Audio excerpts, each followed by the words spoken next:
All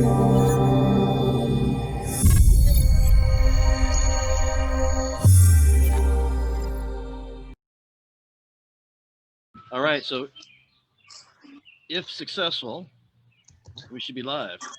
Oh, we live. It is successful. Welcome to the Cabbage Cafe, everybody. It's Tuesday. It's the 1st of June. It is. What the hell's going on? I can't see anything. I'm Good, blocked man. out. Actually, it's the 2nd of June, but that's I'm being okay. blocked out. There we go. I'm back on. All right, so today is the beginning of Pride Month, and it's also Blackout Tuesday. And the state is beginning to reopen completely. So just wanted to throw those things out for us to think about.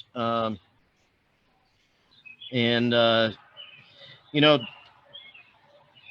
when these new round of protests came out as a result of the what was captured in Minneapolis, I had to begin to kind of synthesize and resolve for myself, how I felt about them in relation to the first round of protests that had to do with who thought that the restrictions were too harsh and that their rights were arbitrarily being taken away and stuff like that.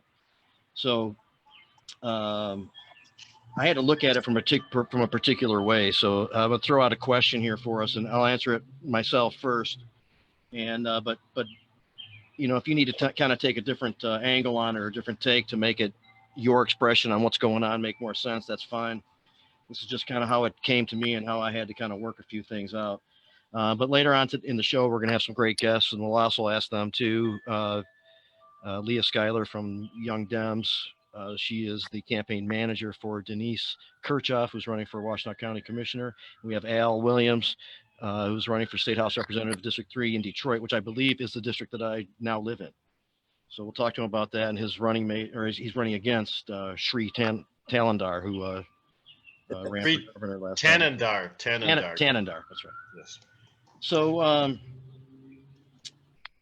when this all erupted and people started uprising and protesting, there's a lot to this, many dimensions. Okay, so everybody has their take on it, and this is mine, maybe agreeable, maybe not in some areas, but I immediately thought, like, I still judge those people who went and protested at the Capitol when they thought their rights were arbitrarily being taken away and showed up with guns and all that kind of stuff. And in my opinion, unnecessarily spread the virus around. I mean, we are still in this pandemic. And I was immediately in support of the uprising against the actions that came out of Minnesota. And of course, that represents like an ongoing systematic failure and institutionalized racism and shit that dates back decades, if not centuries, of ill treatment, disproportionate treatment against a section of our society. So, they are completely different things, but I immediately felt in support of that and still remained in judgment of the other people. And I just kind of had to reconcile for myself, why that is. Is that contradictory to think like that, or can I synthesize that? And that's how I kind of took this whole thing on. And so the end result is I remain in judgment of those people who had the first few protests about the rights being arbitrarily taken away and thinking that the governor was going a little bit too far. I wasn't against them protesting or having issues with the governor. It was against the form of protest, at that time. And as I pondered this a little bit, and it might not be that deep, but I realized that I think those guys are wrong. And I think that the people acting in response to what's going on are ultimately right. I believe that I can offer, or we can discuss anyway, an alternative to those who are concerned about their rights being taken away and who were part of the early protests. And but I don't think I can come up with something that's a viable alternative to the uprising that's taking place now. I am concerned about the pandemic still. I wish the people who are going to protest would wear masks and distance as much as possible. I know that wasn't happening a lot. I know Dr. Rosania, who we had on a couple of weeks ago, was very concerned about that. He made some posts about it. There's a woman in Wisconsin who posted that she went out for a day to protest, but with the intention of coming back and self-quarantining for a couple of weeks. I didn't go. I'm going to be traveling a lot this month. I'm going to be going to meet with coworkers in 3 different cities. I don't think it would be responsible for me to be around a lot of people and then go travel to different areas and be with associates and the public and stuff in other places. I did drive into Ferndale and drive up and down the street a couple times and offer support by honking the horns for the protesters there and giving them some fist bumps and stuff like that. But the end result for me is I still remain in judgment of those early protesters, and I am in support of this protest. But I really want to encourage people while protesting and while being a part of this to be as careful as possible under the circumstances. And that's where I'm at. Rick, I pass it to you to let us know what you think and let us know who's here and what they think. Well, good day, everybody. As one of the people that's participated in the protests, I can tell you that during the protest at the Flint City Hall, we engaged in social distancing. There was a significant distance between everybody there. People were asked to wear masks and they complied. It was very compliant with the COVID-19 pandemic situation. The march in the streets, by its very nature, cannot have social distancing. It would be illogical to expect that it would. As far as Jamie's question being, what would be the variance between the 2 protests? What makes the current protest mentally viable to me and the previous protest not so mentally viable to me? And I'll tell you why. First of all, because the first protest was essentially optional. When people decided they wanted to come out and talk about Gretchen Whitmer, they chose a methodology to do it. There were lots of different ways available to them in order to gain the attention of the governor, but that's what they chose, right? With the second protest, the protest we're currently experiencing, this is the only proven way for this particular issue to get the attention of government, media, and decision makers. And the fact that it's existed for so many decades, and it's been a recurring problem that's not been resolved, in my mind, means that it's far more legitimate for people to perhaps break quarantine protocol in order to come out for an issue of this caliber, as opposed to just, I want to open my business. Although that's a very valid concern. Business is failing. The coronavirus situation is a bunch of judgments, and we always render judgment on other people's judgments. With a civil rights issue, which is what we're talking about, with a civil rights issue that's essentially been predicated on 2 or 3 or 4 rapidly occurring events, there's no other alternative. I'm going to turn it over to Deb Young. Deb, if you're still there. Deb is, of course, a long-term organizer, long-term cannabis advocate. She's seen some shit, and plus she watched Detroit burn when it really did in '67. What's your take on this? Why would we want to favor one of these methods of protest over the other? You know, there's justifiable shit and there's unjustifiable shit, and a bunch of white overweight dudes with guns whining about golfing to me is just bullshit. Pandemic. Okay. I would also like to point out that, you know, I'm sure we're going to discuss this later, but this has been going on for many, many, many fucking years. And this has got to be the worst week of my life. I have never felt this horrible. I can't sleep. It's just really a horrible situation. This has been going on, and people have been living this for many, many decades, probably all the way back to when they brought the first slave over. They've been fucking with people. You know, it isn't until white people get outraged, you know what I mean, that something's being done. So there's something to look at there too. Having said that, I think it's cool that everybody has come together and everybody has said, fuck this, we're not doing this anymore. I would also like to point out why I'm so outraged about the whole damn thing is I have had really negative experiences with police officers, and not because I was breaking the law, because I went to them for protection and they did not provide me the protection. I mean, domestic violence situations where they refused to do it, and not just one police department. I'm talking about Pontiac, Detroit, Westland, Canton, all these departments. None of them would get involved. As a matter of fact, they're all pretty dickish, I must say, through the years on this stuff. I say that those 3 cops that they have not arrested, which, by the way, if they would go ahead and arrest these goddamn cops, maybe some shit would settle down a little bit. Yeah. It could have been any 3 cops. The cop with his knee in this dude's neck, I'm not saying every cop would do that, But the 3 cops that stood there and watched it, I can tell you, you can put any cop and any force into those 3 positions, and they would have stood there and done nothing, because they're trained to do that. It's systematic. They don't stop fellow officers, and that's the problem.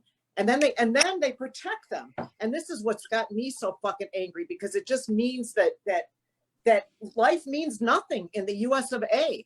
Yeah. If a cop can stick his fucking knee in your throat and kill you, and while people are watching, and the other cops just watch, any cop would have done the same damn thing. And I have not met a cop that I would think it would not have stood there. No, They all fucking do it. Yeah. They will not.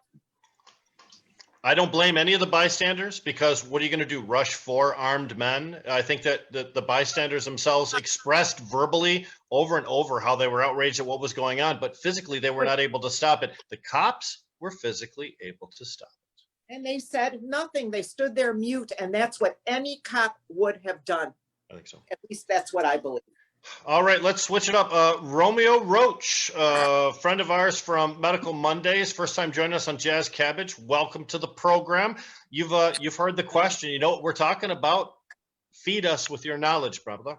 You know, I'm thinking about it, and I'm trying to figure out how to phrase it properly, because you know we can feel that those people came out for a trivial reason.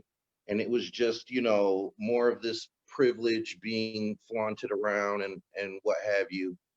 But I got to say that I think they had just as much right as anybody else. The whole thing of protest is for people to come out and voice their anger, their fears, and, you know, having them come out there and do what they did, you know, maybe they're not as angry anymore. And that's always a good thing. But you can't occupy the Capitol building the way they did. You can't get in there and chant to the point where they can't conduct business. Lawmakers were afraid to step into the chamber that is supposed to be their protected sanctum. It was not a very reputable experience. You know, but at the same time, you know, I wouldn't be surprised if this movement did the exact same thing. Not that they would get as far, you know, I'm sure they would start shooting people.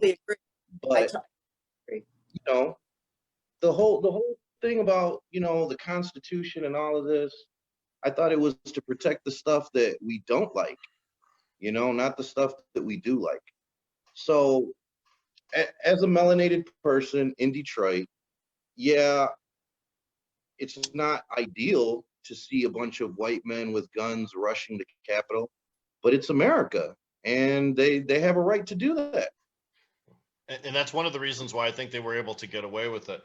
If you don't mind, I'm going to introduce Colin McDougall, CMAC, C Murder veteran of many of these podcasts that we're doing, and also a political guy himself. Colin McDougall, what do you think about what we're talking about here, my friend?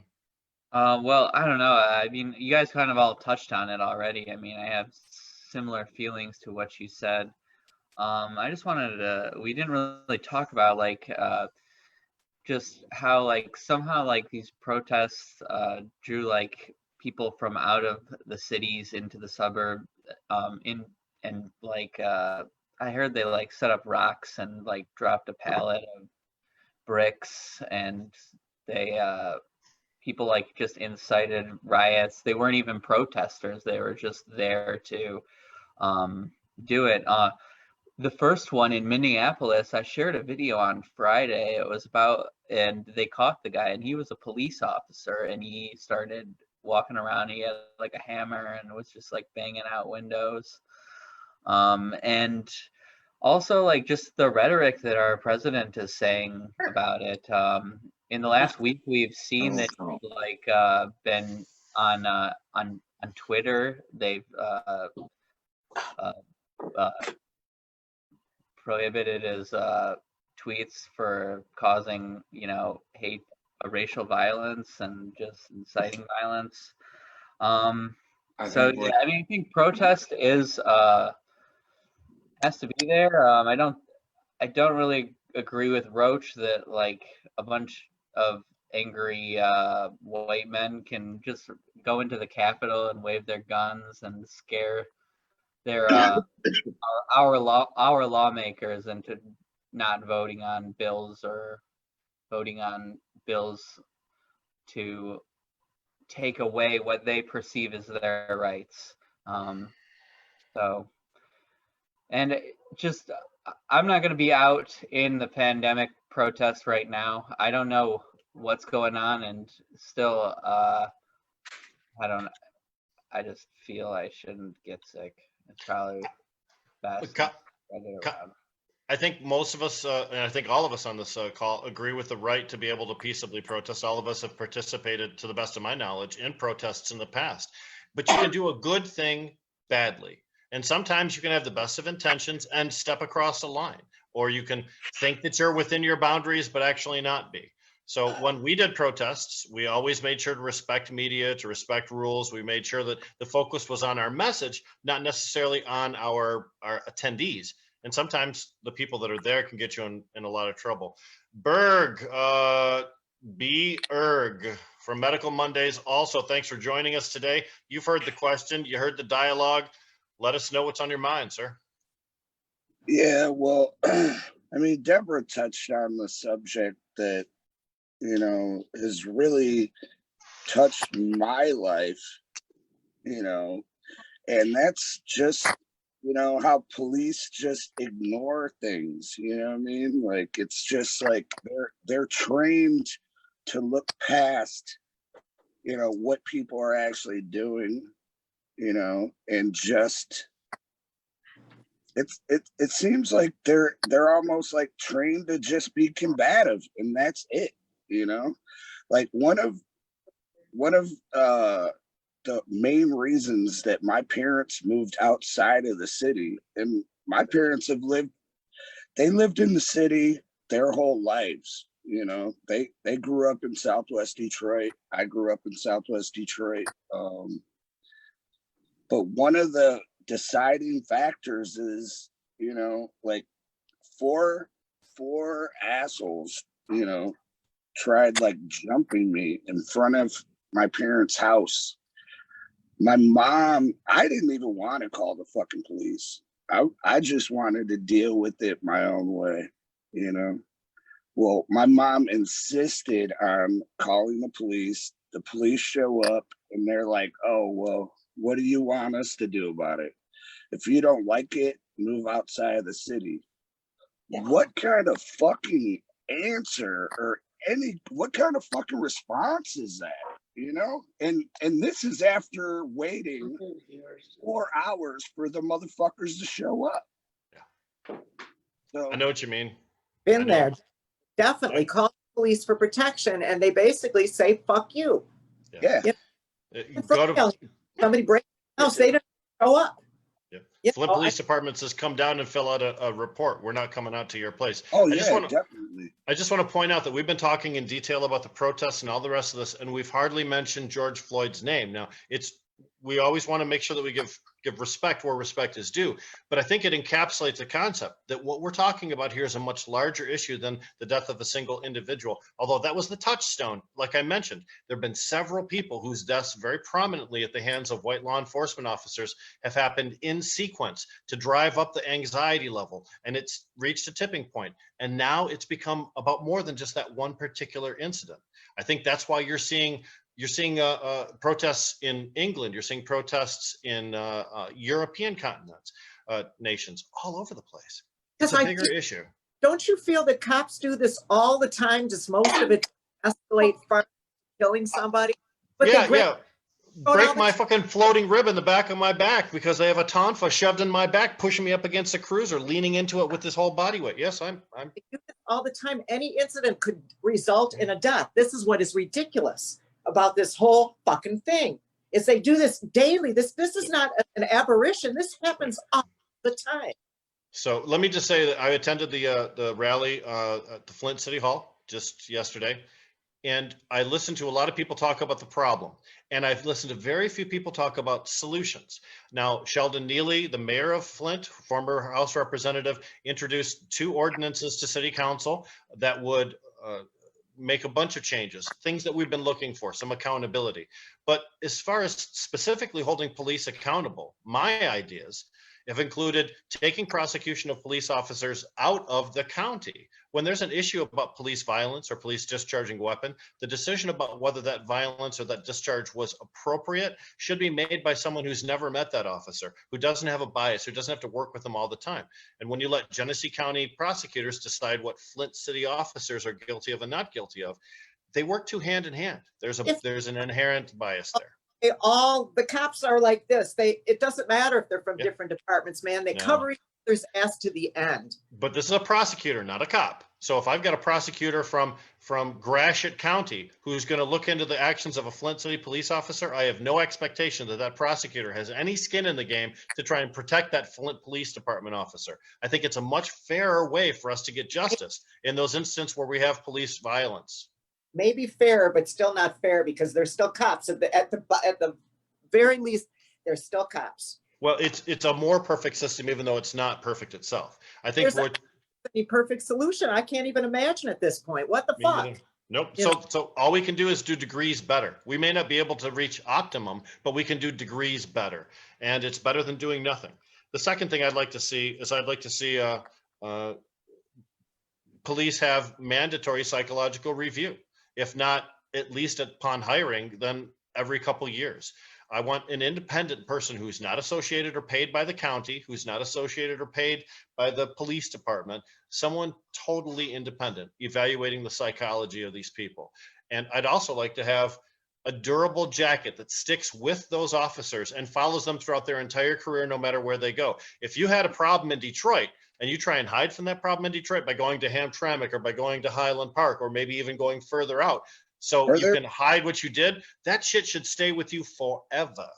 No, there's that one instance where, there's I forget his real name, but we called him RoboCop in the hood. Yeah. He ended up getting fired from Detroit and then going to Inkster and continued to kill a fucking elderly black man. You know what I mean? Like, And then he went to Grosse Pointe or something after that for a while too, before he was even charged. But even if you put some kind of mechanism in place, Rick, to block them from moving to another department, they keep these bad cops in the departments. They don't get rid of them. You see that both of these cops, this one dude and the guy that they've arrested, they've had, incidences upon incidences. They don't do anything. Cops do not police themselves. That's why you have to take the review of those incidents away from police chiefs and commanders, because right now the chiefs and the commanders are the ones making the decision. We've been joined by our special guests. Jamie, are you still hanging out there? I am still hanging out here, and I was going to mention that I'm not getting anywhere with the video thing. So somebody else is going to have to take that over, or we're just going to keep on plowing through at this point. No, well, is it 420? It is 420. All right, well, we can run the news. I can do that right now. All right. Hang on just 1 second. And then we will get to our special guests, Leaha, Skylar, and Denise Kirchoff, and ask them the same question and continue on to ask about the campaign. And what's going I on. can't, because you have disabled participant screen sharing, so I cannot. It's on you, man. Hey. Oh, your failures are multiplying. Hey, as Jamie. if I like jumped up and disabled something so that you couldn't do this, like make it sound like I just fucked it up for no reason. But let me see if I can help out here. I didn't actually do anything, but let me see if I can help out here. Look at this Trumpian backpedaling. No, it's not my fault. See if you can do it now. No, it's not me. I love them. They're great. Oh, that's awesome. There he is. They are. All right. it feels like a medical Mondays right now. I think we got it. Taco Tuesday. Oh. Uh-oh. Rick is sharing. Doing. I don't like to share. Screen Right to the sharing. news.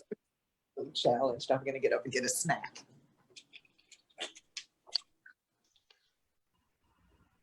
I love everyone adjusting to doing stuff on Zoom. See if you can slow that down a little bit, Rick.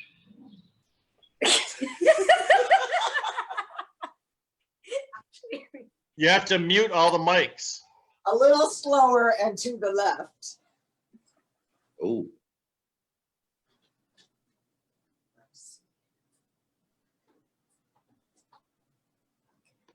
What's going on?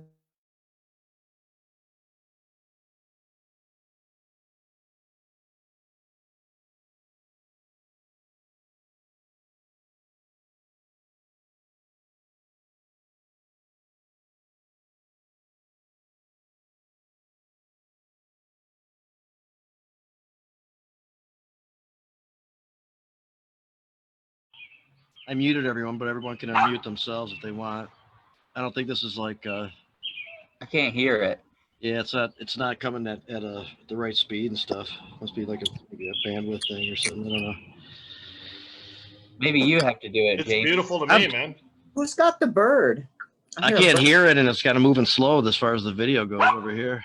I can't. Yeah, you gotta click that. You gotta click that little video thing. Optimize video for video sharing.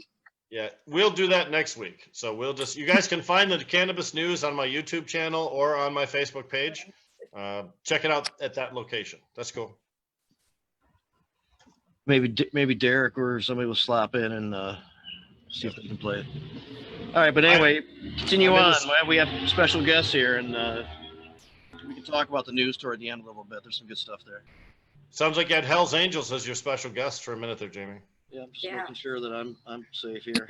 Kind of. All right. You want to introduce our guests, Jamie, because it's their time to shine. Yeah, and then if you don't mind, start off with the same what we're asking everybody, and we'll take it from there. But we have Leaha Skylar here, who's been on, and is that the name that you want to use, Leaha? Yeah. I noticed. Okay.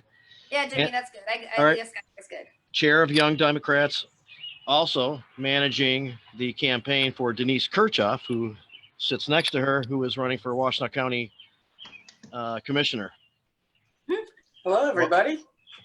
Welcome to Jazz Cabbage Cafe. Now you've been watching for a little bit. You've heard the conversation. What we're talking about is, at what point do we feel like the current protests are more justified than the protests that we saw previously objecting to Governor Gretchen Whitmer's stay-at-home orders, which involved armed men taking over the legislature, essentially at the Capitol building, the several different protests. I think all of us are in agreement that we feel that the current issue is far more pressing and far more directly dangerous to our health and welfare than that previous issue was. And also that we've reached a better point in our coronavirus response to be able to gather in larger groups. But I'm curious to know, both of you, what is your opinion about what we talked about? Well, I can totally see why we're protesting about what happened to Mr. Floyd. I am the mother of a biracial young man. And I heard everybody talking about the police and how they treat people. In our neighborhood, our son actually moved out because we were having an issue. Our neighbors, every time he worked on his car, would call the police, and they would lie. They'd say, oh, he's playing loud music. Oh, he's doing this. Oh, he's doing that. And it just kept escalating. And it just happens to this dad works from home quite a bit. He's an engineer. He works from home. And the police kept coming to my house. And being a Black woman myself, I know what eventually happens. I've seen, the fake phone calls. Oh, this guy is assaulting me. This guy is hitting me. This Black guy. And then at first it was like, the guy next door is loud. The guy next door is working on his car because him and his friends, they buy cars and they drift out at MIS. They drift their cars. So anytime he walked out that door, the Washtenaw County Sheriff's was at my house. And then the one time, and I started to confront them. And my husband is like, you just calm down. I'm like, no, I'm not calming down. You have no reason to be at my house. So people were lying, and they were lying. And finally, I told my husband, I said, what eventually is going to happen before the last time they came, I said, they're going to say there's a Black man in the garage fighting, and he's got a gun, and they're going to kill my son. And the police, it just so happened my son was working on his car, didn't have a battery in it. They're like, oh, there's a Black guy, tons of music. He's loud. He might be smoking dope. We don't know what he's doing. And now the sheriff had been called so many times, and usually it was the same one. At this particular time, we got a Black officer, and we didn't even know he was there. So he sat back for 10 minutes, and he came up and he said, yeah, I got a report. I said, my son walked out the house. Of course you got a report. Now I should tell you, my son is about 6'6", 289 pounds, and he works out. And so people see him as this big Black guy. And they came up and the guy said, I sat for 10 minutes. They're like, we didn't hear a sound. And my son was so upset, he just started throwing tools. And I said, Devin, just calm down. I said, you know what? There's not even a battery in the car. He could not crank the car. But this is what happens to people of color. Now, I live in Ypsilanti Township. The part of Ypsilanti I live in is less than 12% people of color. So there's me and another neighbor on the block that happen to be people of color. Now, who do you think called? If I had lived in another neighborhood and literally we had about 8 visits every time my son walked out the door to work on his car, the sheriff was called on my son. It got so frustrating. He said, you know what, Mom, I think I'm going to move out. And the neighbors are standing outside staring. And it just so happens on my block, guess who lives? A retired Ann Arbor police sergeant. Wonder who called all the time. Now, we've all heard about that scenario. How eventually was that going to go? Because we told them, I said, you know, I'm going to file. I said, who called? They won't tell us. I said, I'm going to file a FOIA. I'm putting cameras outside of my house. I said, because eventually what's going to happen is you're going to come and you're going to be drawing down on my son. He's going to stand up with a wrench in his hand and you're going to put a bullet in his chest. And they eventually stopped coming. I actually tried to call the sheriff. He wouldn't call me back. They told me to call Derek Anderson. Still waiting for that call back. This happened last summer. So that's been my experience, you know, just with my son. He literally had to move out of our house because every time he walked to the garage, some neighbor called the police on him for just being alive. Could you explain who Derek Anderson is, just for context for our viewers? Derek Anderson is the community resource officer in Washtenaw County. Thank you. So his role is to go between us and the community. And one of the reasons I'm running for office is because I don't feel like there's accountability or accessibility to our officials.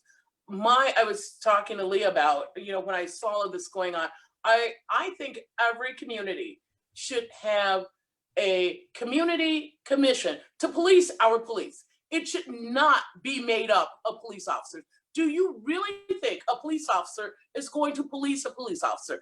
There needs to be a community board that you report to every week. These are the complaints we got against our officers. There needs to be a board in every community that people can go to when they feel like, you know what, this officer did me wrong. This officer did this. Because when you go and call the duty sergeant, they take it down, but they are trained to try to talk you out of filing a report by threatening, well, maybe like in Detroit, you hear like a lot of my friends say, well, you know, this officer treated me really bad. I called the duty sergeant and a duty sergeant goes, well, you were pulled over because you didn't have any car insurance. We could make that worse. Now, do you want to file a report? It's like, what are you doing? What are you saying? You have just told that person right then and there, well, if you file this report, we could make this a lot worse on you. But I think if you have community commissioners who oversee our police department and who has the ability to go in and who are trained to do their own investigations into bad behavior in the police department and who can make recommendations on police officers that live in your community, I think you wield a lot of power. But one of the problems we have is we have a lot of people in office that have been there for 20, 30, 40 years. They don't want to change because they're buddies with all of these people. Let me give you some good news from Flint. Yesterday at the rally that we had out in front of City Hall, Mayor Sheldon Neely announced a program very similar to what you suggested, with a commission that includes Black Lives Matter that will be in an advisory capacity to the Flint City Police Department, and they will have investigative powers and they will be mostly citizen-led. So that's a great program to jump off on where you're talking about. And oftentimes it just takes one to start. Isn't that true with government? I told Leaha, we are talking to a judge, we are talking to some lawyers. We will actually, hopefully by Wednesday, be able to launch and put on our webpage what we're looking to do. Because you know what? I have one of those sons, because here's the thing. In some communities, they see him as white, and some communities, they see him as black. And my son is also a CPL holder. Nicest kid in the world. But here's the thing. He's not going to take trash from anybody. He feels like, you know what, I'm an American. I live here. My rights are just as important as yours. Just because you wear a badge and you carry a gun does not give you the right to step on anybody or to hurt anybody. Like we had an incident here in Washtenaw County where it was last Tuesday. Well, yeah, I don't know if you guys heard or not, but you know, there have been several incidents throughout the nation that have happened. And then in Ipsy Township, I think a lot of times coming from Washtenaw County, people think that there's not as many issues, but Oh. there still really is this intense bias. And we actually had a sheriff's officer who was on video, like using extreme force and just like punching this woman's head. And he body slammed her. I mean, his excuses. and it shocked everyone Right. because we, to some degree, kind of felt like we had reached a point. And I will say, like, our sheriff's office has tried for the past 10 years to really build relationships. But like a lot of people thought we reached a point where it was safe here. And then that happened and the community was like, hell no, like this can't keep happening. So that led to these marches happening. And what you were talking about, Rick, the prosecutor came up because our current prosecutor, as this started, wanted to handle this case.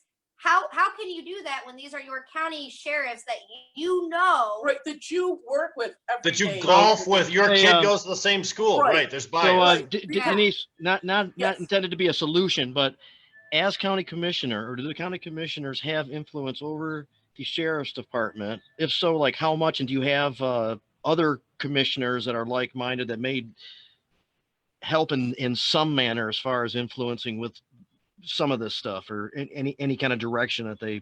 Hang on, wait a minute. I can kind of solve this. Yeah, I was gonna say Colin works too for commissioner. She can sit on like different boards, so she like oversees the county prosecutor's budget, and she Mhm. also sees over the sheriff's budget, and they have to approve those budgets. So she could sit on like the Department of Homeland Security, and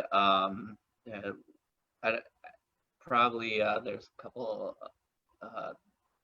What other committees would you, I guess? Well, there's Homeland Security and there's also, oh my goodness, I can't think of it. But that makes what sense. I I mean, was actually looking Government to do- operations, I think, is another Sure. one. Right, but by way of Yeah. negotiating what they can use their budget for, you can be influential on policy for Right. them to a Yeah. degree. but what I was looking for, and it's not necessarily because a lot of times what your constituency is what they want to call a power grab. To me, it's not a power grab to legitimately go through the process with the state and the attorney general to legitimately add a county commissioner board with power. I don't mean in name only, because in Washtenaw County, I love Washtenaw County. We have a lot of, what would we call it? We have a lot of organizations that are in name only. You truly have no power. I mean, it looks great, it sounds great when you're moving here, but I am talking a legitimate, valid board. Do you where think such a commissioners are trained, you think such a where board? you- I'm sorry. Beg your pardon? Do you No, think go such a ahead. board? Do you think such a board solves a lot of the issues, or is it just kind of something to get started with while a larger overhaul of I think we're at a starting years of an point. embedded broken system need to be I addressed? think we're at a starting point, and I expect pushback, because you have to realize, in a lot of communities, you're running against people who've been in office for 20 and 30 years, and they like things the way they are. You know, things are fine. They like it the way they are. I'm sure somebody's going to come up with the idea, oh, let's have some oversight, and it's going to be in name only, and this time next year, it will not exist. But we need a solution to a problem that's just not based in Washtenaw County, just not in Detroit, just not in Flint, and just didn't start with Mr. Floyd. Like I said, Yeah. this is I won't even say a nationwide problem. This is a problem worldwide. I think we are at the precipice of an extreme change. Yeah. And we need a legitimate starting point. We don't need the fluff and the, oh, let me get on TV or let me get on your show and say, oh yeah, I need more power. I need more oversight. No, we need a valid board that is approved by our state and by our attorney general, that has real power in the communities we live in and in communities that we all travel to. Because the reality is that no matter what you do, a police officer is going to protect a police officer. So why would I let you oversee the discipline of somebody, like you say, that you play golf with, or that your daughter is babysitting their kids? Oh yeah, that's gonna work out real well for our communities. Is there another commission at a county level that has the type of power that you're ascribing to the No. county level? outside of like what Colin's talking about, where you could really influence some of the financial I stuff. mean, a commission that you can point to that says, this is the kind of teeth that I want for this issue. So I can Or tell are you that looking at a brand new level of control that we've not seen at a county level before? there are You councils could do and it in the commissions Senate, that, probably, or like the House. yeah, I'd agree. And I think we have a lot of councils and committees in Washtenaw, but like what happens is sometimes one person may be leading it, it's doing a lot of great work, and then that one human leaves. And as long as they were there, it was influential and powerful. But like as soon as that one vocal voice is gone, The power is it gone. becomes, oh well, that's just a board, and it's like, but no, this is supposed to be a committee that has oversight. So I think that we have a foundation. I wouldn't argue that it's currently existing at the same level that I think Denise is looking for. Well, It's I'd like much to say easier to something real much quick, easier to if get I what you can. want. Go ahead, Roach. You're up. Yeah. You're on. You know, it's like I think we can all agree that, you know, the protest and all this First Amendment activity is as a result of people feeling unheard. And even in the face of all of this, people are still unheard. And I kind of feel like it's because they're speaking a different language. We forget that the police department and all of this, they're a business. And these quote unquote bad cops are good for their business. Yeah, their And quotas, right? you know, Definitely. they have an incentive to look past that, and they have incentives and motivation to play golf and all of that. And when we talk about how we're gonna, you know, fix it and come down on that, you know, it kind of seems like then we're now talking about like downsizing police forces and taking back funding and diverting funding.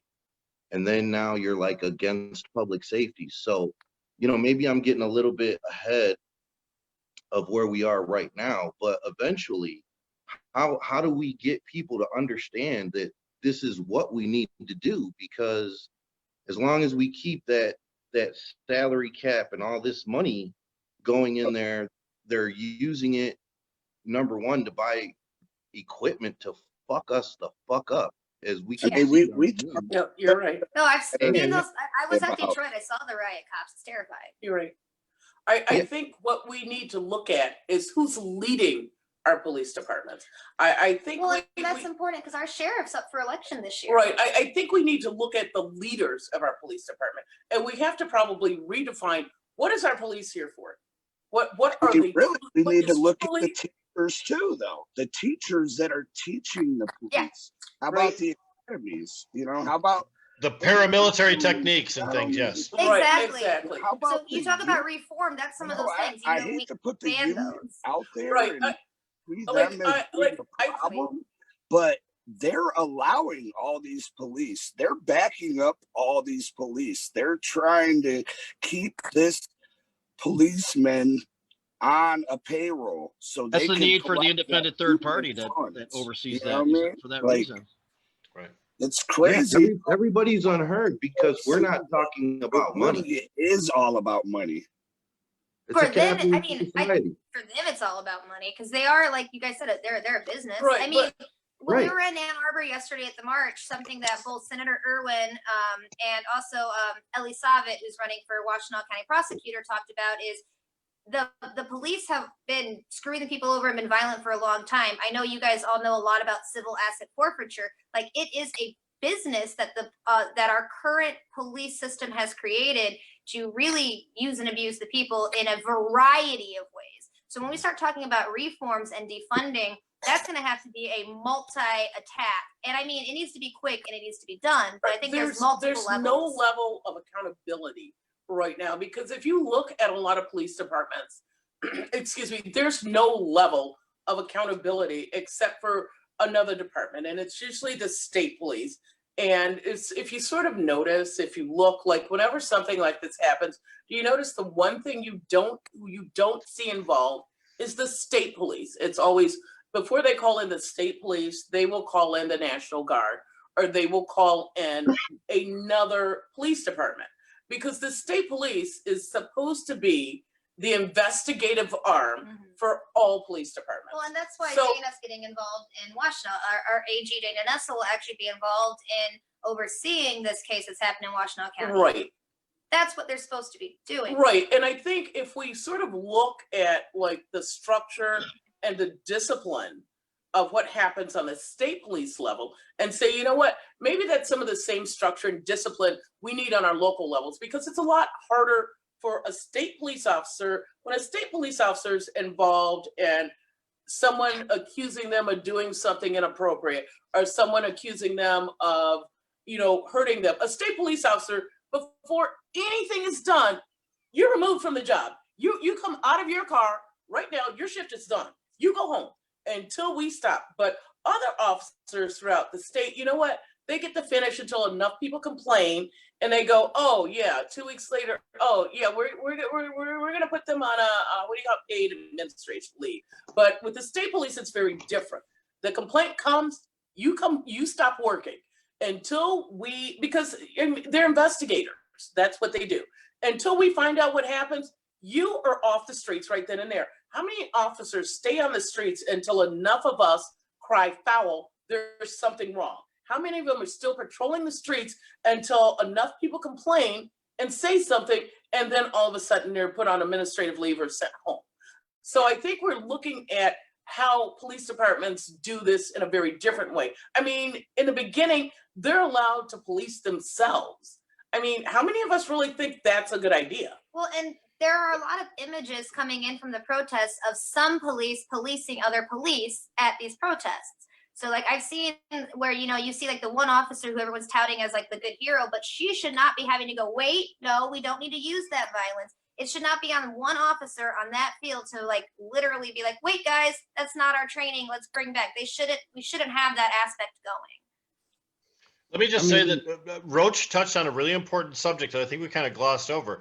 The police unions have great control over what techniques are approved, over what discipline can be enacted, over how things are handled, over how people are hired, fired, and whether you can take them off the force or not. I think so. When we start talking about the change in the police union that's necessary to accomplish what we're dealing with as far as inequality on the part of the police force itself, that's a major thing to do. Roach, I know you were about to take off, but I hope it was to talk about that issue.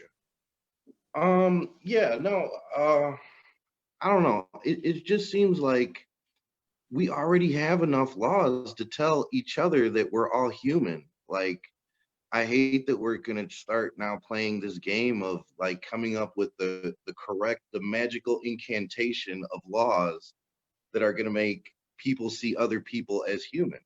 And it's just not gonna happen. That's such an awful phrase.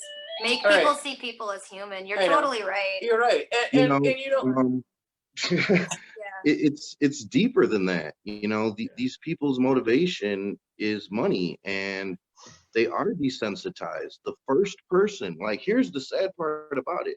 I said it last night. The worst part about this is the first person that these officers and these military people lose their emotions for, and all of that, is for themselves in basic training. They learn to zone out, you know, and they don't even feel a certain way about themselves. And the level of domestic violence that's associated with that demographic and all of that, it's deeper than laws and psychological training. Like, you're talking about a culture reset, which I 100% think that's a discussion that we could dive into too, because you're right. We could set up advisory boards, but there's a lot of just changing people and changing culture. Well, you have to understand, changes a stair step. It's not a single switch. Go ahead. Right. You have to understand, police officers, once you get that badge and that gun, you have power.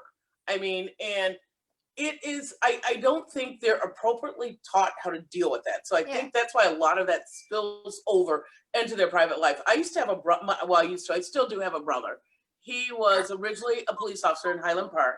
He moved to California. He became a duty training sergeant, and of all places, Compton, California, which is one of, at the time, was one of the worst places there was.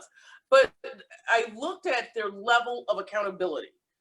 Anytime their gun was fired in Compton, your duty sergeant automatically showed up, took your weapon.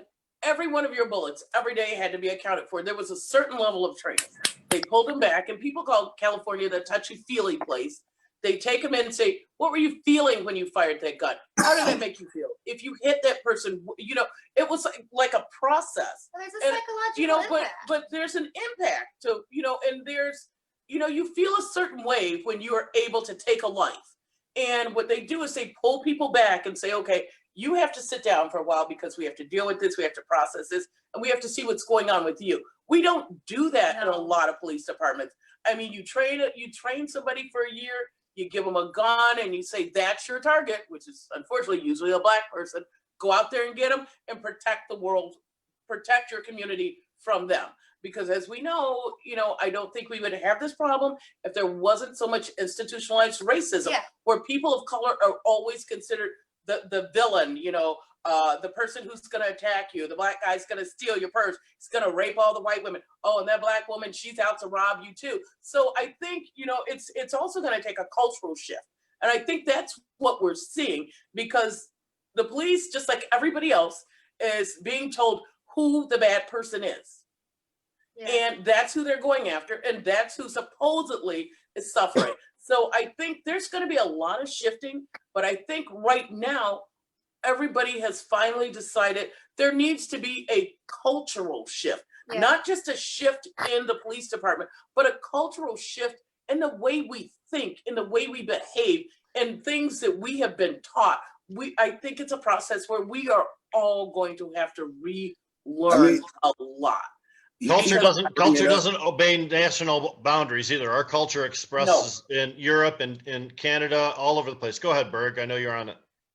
No, I was just going to say, you know, she keeps on bringing up teach and taught and all that. I mean, that has a lot to do with the academy and where they were taught. And you're right. Well, and who's teaching them? The teachers. If the teachers are from this old system and they stay in that, even if we set up safety boards, you're continuing that like mentality. Right. Oh, even after leaving the academy, they have their, you know, their training officer teaching them all the little nooks and crannies that they couldn't legally teach them in the academy. You know what I mean? Like, so you're right. They stick together like glue. I'm telling you, they. And like, you know, we have to give the police credit though, because like, who's gonna run into a building right now? Which one of us? Okay, you gotta get in a certain state of mind. Right. There's a certain level of commitment that you have to commit to get to be a cop and do some real cop ass shit. But respect for accomplishment doesn't necessarily abdicate someone from responsibility for actions, though. Yeah, no, you can steal that one. It was a good one. Yeah, no, they need to know when to turn that on, when it's necessary. Or, you know, do we have two different kinds of cops? Like, you know, we can't just throw these guys away because, like, obviously America keeps turning out this breed. It's obviously necessary for something. So when we hire police officers and we say we'd like to hire ex-veterans, one of the reasons they want to do that just because they have weapons experience, because they know how to follow orders and they know what it really means to duty and have honor and things like that. And I love my vets, I do, but I don't think a lot of the people that come out of the military are really the type of protect and serve individuals that I would like to see be hired first when it comes to police officers. So I think search and destroy. And there's a ton of vets that are completely competent. And that's why I ask for, as I mentioned earlier in the show, a psychological evaluation of violent tendencies and things prior to hiring. Because just because you can shoot the hell out of an M16 and you know how to follow orders pretty good doesn't necessarily mean you're the right person to be able to handle that domestic violence situation where the family turns on you and you go from the peacekeeper to being a defender. Now you have to decide whether you're going to react in a violent way to the loved ones in their own home, or whether you're going to de-escalate the situation by using techniques you've been taught. So when Berg talks about teachers and trainers, teaching them those nonviolent de-escalation situations instead of teaching them chokeholds is probably a better use of their time. And he was pointing out that Denise brought that up. I'm sorry, go ahead, Leah. No, something that I'd seen proposed by a lot of people was the idea of federally right now they could ban like chokeholds. Like that could be a thing that they just straight up say, here you go. I mean, instead we're out there marching against police brutality, and it's being met by acts of intimidation and police brutality. And there are some things that they could at least throw a bone out there and kind of be like, hey, Well, we I hear mean, you. really, like the George Floyd thing wasn't even a chokehold. The motherfucker was kneeling on his fucking Right, neck. no, Like, that that's was, no yeah. chokehold. That's ridiculous. Again, I And said a don't- bone, throw a bone. But this is all on a backdrop, by the way, of our president of the United States of America, who's escalated the situation. We haven't talked about him at all, but it would be wrong to have this conversation without pointing out that he's mobilized the military. He's basically called governors pussies for not being able to handle their own problems. He's blamed mayors, he's blamed governors, everyone but himself. And now he thinks that an overdone military response is the right way to do it. I'm sorry, I may have offended Denise with my And- language. I'm sorry. No, you're good. No, She's no, no, grabbing her no. phone. I do apologize. I'm an offender. That's what I do. That's why I'm fun. But no. with his Bible to have photo shoot. Yeah. So Yeah. Well, Yeah, that it was was fucked up. upside down. That does tell you a Yeah. lot. Yeah. So So, what- Chris, you've been at the marches, right? Like, Yes. how do you feel? Because when I read that he was thinking of doing that, it was kind of like, I don't know, one of the just like, wow, this moment's real. Because I've been at 3 of the marches, and they were peaceful marches. And when I was in Detroit, the only sign of like aggression I saw was when we were met with riot police. And so that scares me a lot because I was surrounded by families. And the idea of this militarization is, I don't know, I feel almost like I can't comprehend it, having been at the march. Here's what concerns me. Okay. We had sheriffs that said, I will not enforce Governor Whitmer's stay-at-home order. They said, my interpretation of the Constitution is such that I don't have to do what the governor tells me to on this particular level. Now those same sheriffs are going to be faced with another constitutional interpretation in their own mind. Do I allow Donald Trump's military equipment to come into my county? Do I think that's a constitutional thing to do? Does it violate the rule of law? Is it correct? Is it legal? I have a feeling, however, that none of those sheriffs that said we hate Governor Whitmer's excuses will stop Donald Trump's machinery from rolling down the streets. I believe those same sheriffs are just going to roll right over and let that happen. I've seen it. I saw, I lived right off of like Greenfield and 10 Mile, but we saw there was an armory on 8 Mile and 67, and those tanks rolled down 8 Mile and then down Woodward. We saw this shit. There's precedence for this shit, okay? You think you can stop if the president orders that can be stopped? Hell no. And you know what they did? They rounded up thousands of people and they put them in cages on fucking Bell Isle. Left them out there for days. They didn't have any place to put these people, Leah. Fucking cages on Bell Isle. That shit happens. I don't think that people are going to be pushed into cages this time. I don't believe No, that. that's the thing. You're right. I think the Enough. escalation will be, Yeah. I just, again, I can't really comprehend what it will look like, but I don't think so. I think the escalation will be unprecedented.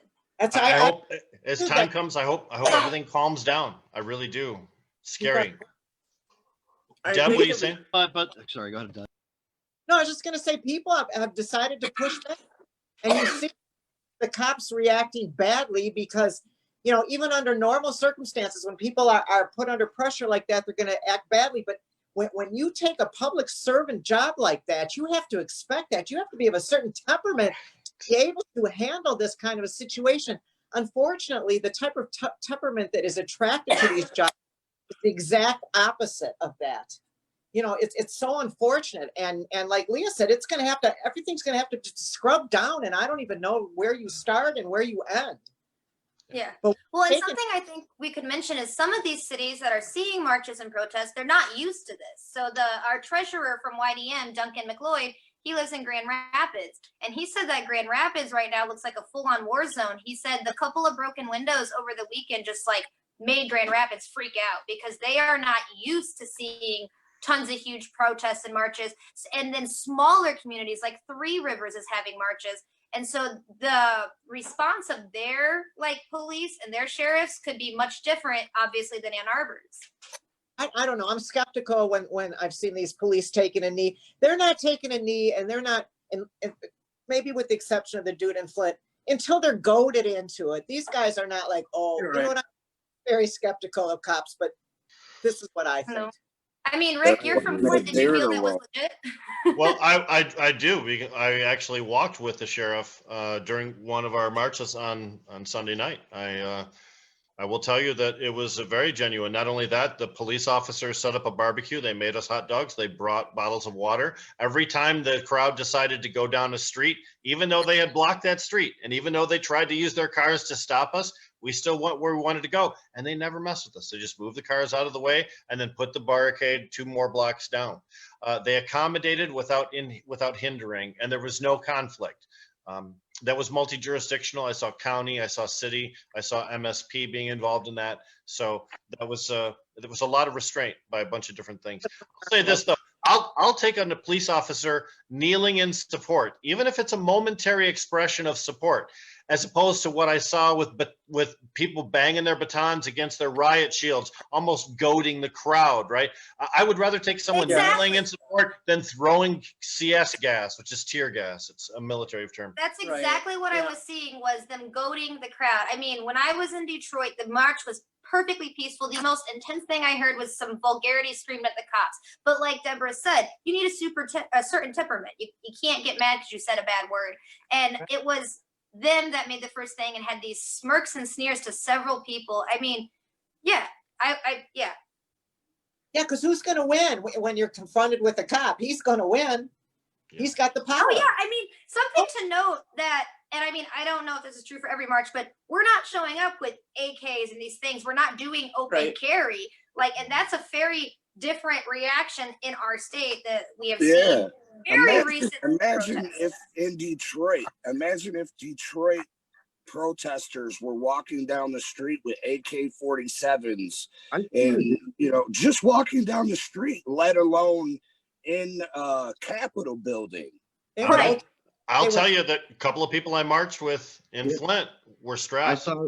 I saw guys in Detroit, I don't know how many white, people in but they were strapped. That's not really unusual for the city, though. From where exactly. It's not. Yeah. Well, I just want to end on by saying the reason why good cops don't get rid of bad cops is because bad cops keep them paid. When we can fix that, we can stop all this madness. Which kind of makes them bad cops. Don't fire. Don't fire good cops. Hey, so you guys, we're kind of at the end of the segment. We have our next guest. You're welcome to hang out, even be part of the conversation still if you'd like. But for certain, if you have some parting words of wisdom, we'd like to hear it, where people could donate, where your site, any pertinent information. Yeah, definitely. We just launched the website. It's Vote Denise Kirchoff. Her last name's kind of hard, so it's Kirchoff. And then we're on Facebook, where we keep updated the most, which is Denise Kirchoff for Washtenaw County Commissioner. We do have a donation page. We are trying to do our first literature buy and our yard signs. So we definitely would appreciate any support you can give in that way as well. But also, really keeping just the line of communication open. So pushing out the word, telling them that Denise is here, trying to be a voice for them and someone that they can communicate with directly. I'd just like to say, you know what? I got into this race just because, actually, Leah probably knows, it started with the marijuana issue here in Washtenaw County. I mean, I go to everything, and I'm one of those people. I'm a truth to power person. And my husband is always like, because I'm the one yelling at the cop, why did you pull me over? Well, ma'am, I thought, no, tell me why. And he's just like, can you not do that? And I'm not that person. And the problem we had here in Washtenaw County was over our vote count for the issue here was 67 and 89%. But we have a township board that made the statement in an open meeting. They didn't know what they were voting for. Now, mind you, all of these women are white. We know what they need. They don't need this, so we're going to opt out. Okay, and I kept going to the meetings, and I said, look, you don't have that right. As an elected official, I'm officially asking you to do your job. Do what voters voted you to do. Well, they don't understand. We know what's best for them. You can look at their meetings. This is sort of the attitude out here. And I kept going, and I started putting it on Facebook, and they're like, well, there would be like 4 people at the meeting. And I was on my phone, had Facebook going, and they were like, oh, nobody's here. I'm like, look, I'm on Facebook Live. There's like 400 people. My daughter would be there. She at the time, she was like 16. She's like, I got like 3,000 people. And for some reason, they didn't believe us. And it's like our meeting ended and we have, the community page. People just went ballistic on them because, all of a sudden they just decided, forget our vote. I mean, I'm a woman of color. When I vote for something, do it. Don't ever take a vote away from me. When I make a decision, I've made it. If I've won, I won. So there was a lot of going back and forth with this township because we're basically, and people don't want to believe this, we're a farming community. I think between Ypsi Township and Superior, there are over 7,000 vacant lands that can be farmed, over 7,000 what we would consider farmlands. And now that election's coming up, all of these people who have voted down, recreational marijuana are now all of a sudden going, hey, maybe we could do some processing here. Maybe we could do that. And I'm looking at everybody like, seriously? And they've done no investigation into what recreational marijuana could bring to our community. What owning a business could bring to our community, what micro farming looks like. They've done nothing. And I think on a county level, I will work with this community to force their hand to bring recreational here. Enough. When people vote a certain way, you have one job, to go through with what they asked you to do, with what they voted you to do. So that's sort of why I got into the race. I don't like the idea of our elected officials not listening to us. Right on. I really appreciate it. Thanks a lot. And I hope things work out really well. And first round is August, right? Yeah, August 4th is the primary election day. And people can contribute to your campaign through the website. Is that the best? Yes, there's a donation page right there. We're using Act Blue, which most people are familiar with. Yeah. Vote Denise Kirchoff, 2020.com. And you're running for Ypsilanti County Commissioner. So Washtenaw County Commissioner. So people in Washtenaw County would be eligible to vote. Right. So in two areas, Ypsilanti Township and Augusta Township are able to vote. So anyone it's a can donate district. and volunteer, but specifically, that will be the district she covers. It's called District 5, which is like where some of our largest open farms are, or where our largest open vacant land is that's going unused. All the best places to put big cannabis businesses Hey! right there in your district. That's what I'm saying. Yeah, well, there's lots of statewide examples of municipalities taking advantage of it. So you certainly have some great places to emulate. Hey. Thank you so much for joining us on Jazz Cabbage Cafe today. Yeah, Thanks thank a lot, you guys. Thanks for having us. Yeah, Appreciate appreciate it. Go ahead, Rick. You remember Al? I sure do. Let me just say thanks to Joe, Nikki, Robin, and all the people watching us on Facebook Live right now. Thanks very much. We hope you enjoy the show, and we hope that you share it too. A lot of Cannapalooza worldwide and Northeast Michigan normal folks in that list. Sure. So. Sure is. Yep. We had a lot of folks that love us up north. Not so much where we live, which is something about our personalities, maybe. Look, Al B.J. Williams has been on the scene politically, not just in the city of Detroit, but in all of Wayne County, also in the statewide cannabis movement. One of my most famous photos is actually of Al speaking on the steps of the Capitol building to a crowd of people during one of our protests. He's proven his mettle many times, and he's run for several offices, and he's here to talk about running for a new office, and we certainly wish him the best of luck. Al Williams, thank you very much for joining us on the Jazz Cabbage Cafe. Where's he at? And it's great to hear what you got. Uh-oh, man. Al is dancing the Can you hear me? Frozen. Auto-tune. I think he's a cyborg American. Can you hear me? Hey, man, I can hear you now, man. I can hear you now. What's going on, Al? How you doing? Let us know what's happening. I'm great, man. I'm great. Excuse me for not doing video. I'm out passing out PPE equipment on the northeast side of Detroit. One of the ways that we're doing voter contact is making sure that people still have the tools that they need to make it through this pandemic. You know, we started off 9 weeks ago helping people get their identifying voters in District 3 who needed their water turned back on because they were delinquent in payment. At the beginning of this pandemic, there were about 6,000 people in District 3, where I'm running, who had no running water. And so we started by identifying those people and helping them get their water turned back on, even if they did not have the $25 reconnection fee. So that's what we started first. And then, you know, people were shut in, quarantined. So we started doing Operation Mask Up with Al Williams. We had to change the way we do things. And so that's sort of what we're doing now. And I can tell you a little bit more about that further in the call. But it's great being on. I do remember that day in Lansing with you guys. I wish I could get that picture right now. I would love to put it on a piece of literature, man. But if you don't know me, if you haven't met me, I've been involved in politics for 20 years. Grew up in the city of Detroit. Went to Jesu Elementary School, UAD High School, then Morehouse College. I've been a chief of staff in Lansing. I've been a policy director for the county, community liaison, and legislative aide for the city. So I got a whole lot of legislative experience and can be very helpful and have been very helpful and want to be more helpful to the cannabis community when I get to Lansing. You know, it's called co-governing in my aspect, which means we put legislation together before I get there in January, and then we all go up there and advocate for this legislation to be passed together. That's real representative government. I've also worked for the Michigan Democratic Party, the Detroit NAACP, so I got a rich history of being in politics.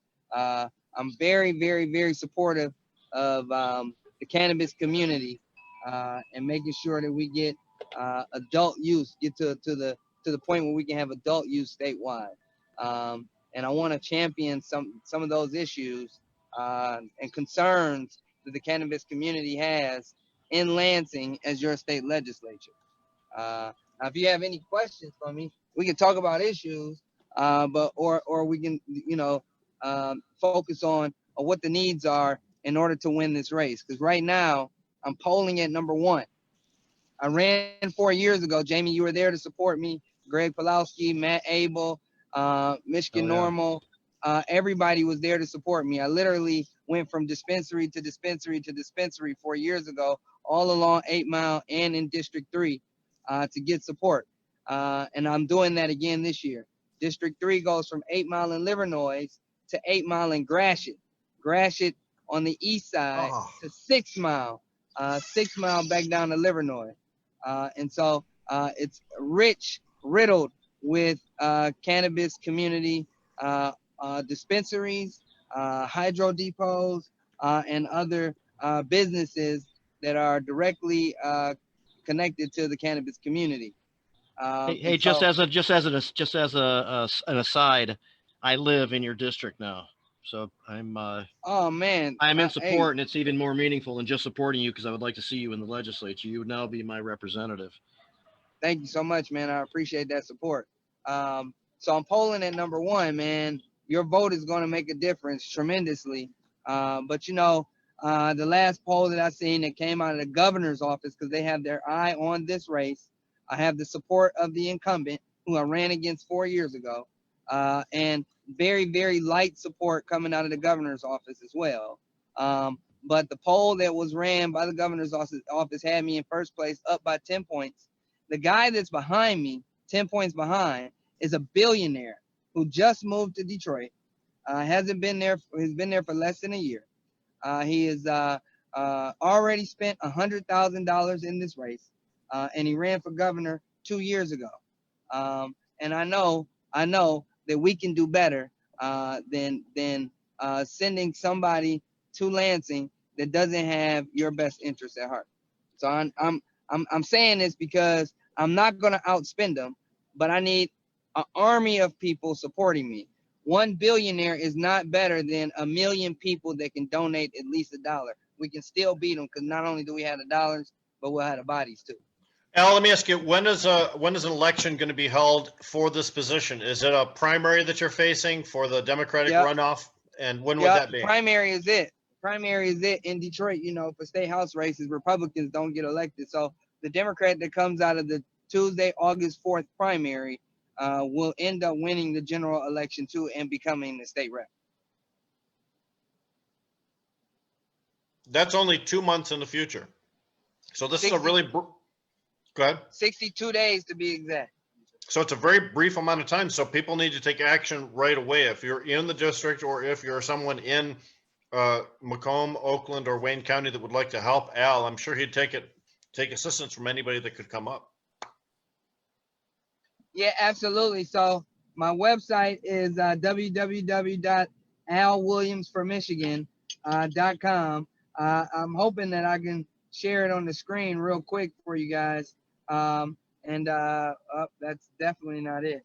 I'm hoping I can share it on the screen for you guys real quick. But if you can go to my website, that'd be great. I really need your support. It's absolutely imperative right now. Right now, I got over 1,000 yard sign requests, and yard signs cost money. So we're raising money for that. I got a mailing that needs to be sent out, and it costs money, of course. So we're raising money for that.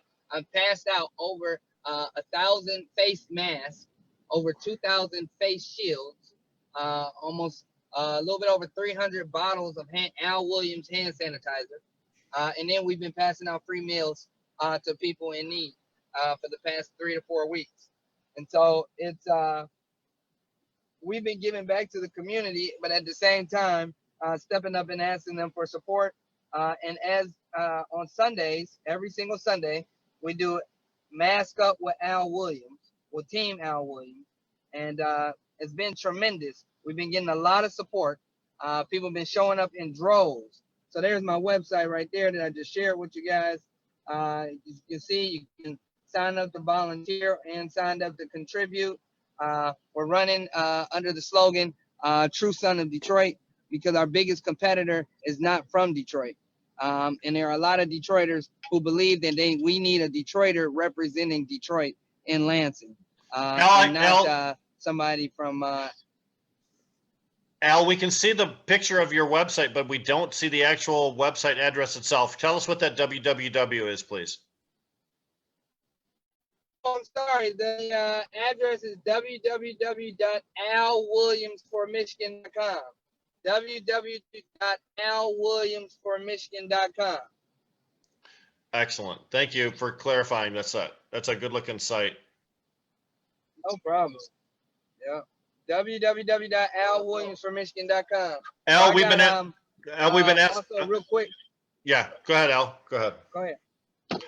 I was just going to say, Al, we've been asking all of our guests how they feel about the protests that are going on right now in regard to George Floyd, but also in regards to systematic change that's necessary. You're proposing to represent a district that possibly is one that needs some of the most dramatic change in the entire state.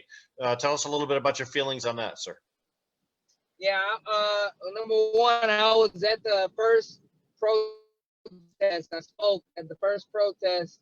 What was it, last week? I think it was, or last week. I think it was Thursday or Friday. I thought it was very well attended, poorly organized, but very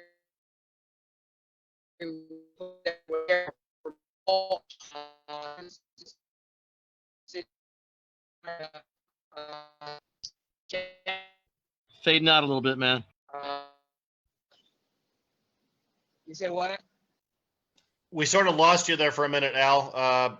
You said that you had spoken. You spoke at the first protest. You were very impressed with the numbers. Go ahead.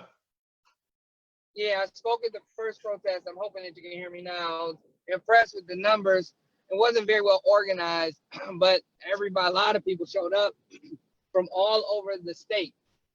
There were people there from as far as Jackson, Michigan. And so I thought that it was, I thought that the peaceful protests are important. I also think that we need to make sure that we are not just protesting in the city of Detroit, but people need to be marching all over the state. We need a protest in Birmingham. We need a protest in Livonia. We need a protest in areas where there actually has been police brutality recorded in the state of Michigan.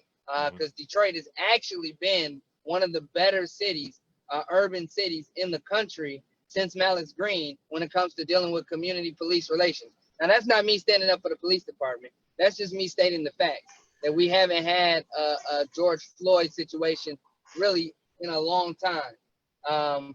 But that doesn't mean that we don't need to change the systemic racism within policy, within the community and police relations department. Now, on my campaign, I have been endorsed by the Attorney General for the state of Minnesota, Keith Ellison, the person that is in the midst of dealing with this directly. We've been on radio interviews together for the past couple of days, starting last week, Friday, and talking about my message is even after the police officer is prosecuted and put in jail and fired, he's been fired, he's been charged, he's going to end up getting prosecuted. Even after that happens, even after all the marches, after all the rallies, and after it's no longer popular to scream George Floyd's name, we're still going to need systemic change within policies in dealing with the African American community and the police department. You know why? Because this has been going on for decades, since the 40s, the 50s, 68 riots, the 60s, 70s, 80s, Malice Green, Rodney King. I mean, on and on and on and on and on. It will continue to happen unless we really have systemic change throughout this country when it comes to dealing with the police department and the community, not just the African American community. I'm talking about the Black and brown community, as well as low income community. And so that's my message, and that's what I'm fighting for. But at the same time, man, I gotta say, looking around the country and the past, 4 or 5 years through all the incidences of police brutality in the city of Detroit, we haven't really had that. Of course, I think we got a knucklehead of a chief, but I still think that we have done a good job improving our police and community relations. Almost such, though, that we need to be telling our story to other police departments in other urban areas on how they can improve their community and police relations too. That's one of the things that we can do better amongst police relationships, and that's information sharing. I think not only between police departments sharing best practices, but also transparency between the police department and the citizenry. Is there any particular method or a proposal that you might want to see advanced that would increase transparency in some of these police violence situations, or perhaps take prosecution of that situation out of the hands of the local unit of government and put it into a different unit? I never thought about taking it out of the hands of the local unit of government, but I think that the county prosecutor's office is always the best, because once in the state of Michigan, if we get to, I would have hated for a situation like that to have happened under Bill's shooting. But I think the county prosecutor right now is a good way to really handle those issues. And if it does not, just like in Minnesota, in Minneapolis, the county prosecutor was dragging his feet. Once he charged the first police officer, the attorney general then was able to come in and step in and take it the rest of the way. I think the state of Michigan should have that option. If the county prosecutor is dragging his feet on something, his or her feet on something that is obviously a crime, or obviously some action needs to be taken, then the attorney general should have that option to take over. I think it's already like that in Michigan, but I wouldn't directly take it out of the county prosecutor's hands. I think local government is always the best place to handle issues like that. I would like to see policy-wise more funding towards training of police, not just local police and county sheriffs, our state officers, dealing with African Americans and Latino. Wavy again, man. Also, can you hear me now? Hello? Can you hear me now? Yep. Give it another shot, Al. Yep. Perfect. Also, I would like for it to see more money to go towards training of police officers when dealing with Black and brown communities, as well as the mental health community. We've had some issues here in Michigan where there was a veteran who responded to some fireworks in his neighborhood negatively. He ended up ultimately being shot by a police officer because he was mentally ill and a veteran who had been traumatized by wartime.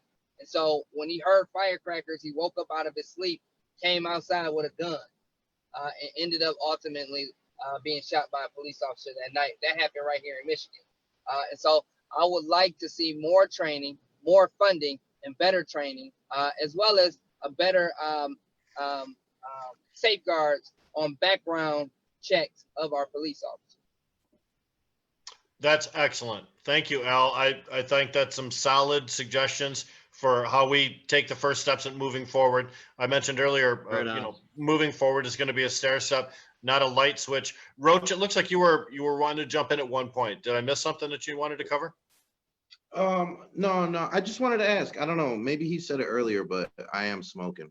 Have you participated in any protests? Is that what you said? You were helping people dealing with the pandemic, or was it with protests too? Yeah, the protest is protest against police brutality is where I was last week. The absolute first protest in front of the police headquarters. I spoke there at the actual protest. I actually did some interviews as well. But yeah, I was at the first protest at 4 o'clock. I think it was last week, Thursday. I've sort of lightweight helped to organize a few other protests after realizing what they were missing at the first protest. I've been helping them, sort of advising them on what the needs are, how they can retain more information and keep the momentum going as we move forward. I have not been privy to the violent protest organizers. I don't even know where that's coming from, but I also participated in another sort of protest with Trick yesterday, Councilwoman Mary Sheffield and others calling for violent protests to end in the city of Detroit. It was really Trick calling for a no-fly zone on violent protests. If you're in the city of Detroit and you ain't from the city, you shouldn't be protesting. That's what he said. I believe that we need to end all violent protests. We should not be advocating for any violence during these protests whatsoever, because it's going to end up getting messy if we do. Right on. Yep. I agree. That's pretty cool, man. This is an intense time, and I tend to agree that the guy who's been in the community and been politically engaged for several years is better prepared and better suited to represent than some guy who just moved to the neighborhood not too long ago. Let me just also add that, as you mentioned, your district has a lot of cannabis businesses, and Detroit really has dragged its feet on enacting legalized cannabis business sales. James Tate, councilman, has really not done due diligence to this issue. There's continued delays. We've been given multiple deadlines that weren't met. As a House representative, what incentive can you create to help Detroit move further along the pathway towards getting that approved as a viable, practical business model in the city? Options to moving that industry forward. I think it's very important that we start creating real revenue dollars for the city when it comes to the cannabis community. I don't want to pinpoint any specific policy, because I'm open to anything to moving the ball forward for the city of Detroit. I agree with you. James Tate and the city of Detroit have dragged their feet on this issue. Literally, just allowing certain people to operate and not allowing others to even get into the business because they're dragging their feet on getting policy passed that related to all kind of issues dealing with the cannabis community in the city of Detroit. So I'm open to moving the ball forward, period. I think what we need to do is put more pressure on the city to getting this done. It was a ballot initiative passed. They're not abiding by the ballot initiative. There has to be some legal action taken and or some real pressure put on the city to move the ball forward and get this thing done. I think you're absolutely right. I'm not sure what vehicle we can use in order to put the pressure on the city, but it absolutely has to be a change that's made. You know, a lot of people are frustrated. I'm sorry, go ahead, Al. No, I'm listening. Go ahead. A lot of people are frustrated because, there is in the state, there is a mandated, social equity approach that's available, but also localities, when they make their policies, can take it further. The city of Ypsilanti, that was done, and other places are looking at that. It would seem Detroit would be just prime for taking advantage of these brand new opportunities in emerging industry and hook up the people who have been there for years, holding down the fort through some very tough times when there aren't brand new opportunities available. It seems like a great opportunity for them to take advantage of it, and they're really missing the ball. You're right. Go ahead, Al. Yeah, I agree with you. Not only that, but the city of Detroit has probably seen more cases of people who've been arrested for cannabis consumption and delivery in the past. You would think that they would be excited to sort of move this ball forward because of so many people who've suffered, so many families who suffered when the plant was illegal. And now that it's legalized, we should be the loudest voices on making sure the business is viable in the city. Not only that, we should be the loudest voices when it comes to criminal reform and making sure the governor does what she promised she was going to do, and making sure that for participating in the cannabis community are released and given a second chance at life. Yep, there are certainly unfinished issues. Most of those are legislative solutions, and you'd be in a perfect position to do that, Al. Al, who are you replacing from your district, and what was their record on cannabis prior? Wendell Bird is who I'm replacing. He was an idiot in the cannabis community. That's why I ran against him 4 years ago to get him out of there. And so we're replacing someone who was not for us. That's why it's very, very imperative that we get another cannabis brother in Lansing going into 2021, man. And so if you haven't signed up on the website or donated, please do so today. www.alwilliams4michigan, all the way spelled out, .com. I do have the support of Wendell Bird this time around, which is absolutely amazing. It's done wonders for me on the east side of Detroit, and I'm going to take advantage of it. I got the support of Keith Ellison, who's doing a virtual fundraiser for me, not this coming Thursday, but the following Thursday. I would love for you guys to participate. I also have the endorsement of just about every African-American mayor in the state of Michigan. The new mayor of Flint, Sheldon Neely, the mayor of Benton Harbor, the mayor of Muskegon, the mayor of Pontiac, the mayor of Saginaw have all endorsed me because of my ideas on moving the ball forward on revenue sharing, as well as the cannabis community, which Sheldon Neely from Flint is extremely interested in, as well as the mayor of Muskegon, Mayor Watt, who is extremely interested in. I've also have the endorsement of the Carpenters and Millwrights, Michigan Regional Chamber of Carpenter and Millwrights, which is a very, very powerful union in the state of Michigan. And then last but not least, you know, one of the most important things, and I'll never, ever forget to mention his name. I have the endorsement of my good friend who I was in politics with for the past 20 years. He's a brother. He was like a brother from another mother to me. We traveled this country together, fought the Democratic establishment together, and made emergency managers. We helped pass the ballot initiative to get rid of emergency managers together. And that's former state representative Isaac Robinson, who just passed away during this pandemic. He was like a brother to me, and I want to pick up that baton of activity, that baton of leadership, that baton of advocacy that he used to help build a platform for those who did not have a voice. I want to take that same energy to Lansing and continue to carry that legacy on. And with your support, I'll be able to do it. Thank you very much. Al, let me just say this. You did a great job of not smearing your opponent, of not even stabbing him. We referenced your opponent once or twice, but you've remained positive the entire time you've talked today. You've never once devolved into that Trumpian sort of attack mode. And I hope that you remain above board like that throughout your entire campaign, because that's the way I think politics should be run in America today. And that's the leadership we're sorely lacking, sir.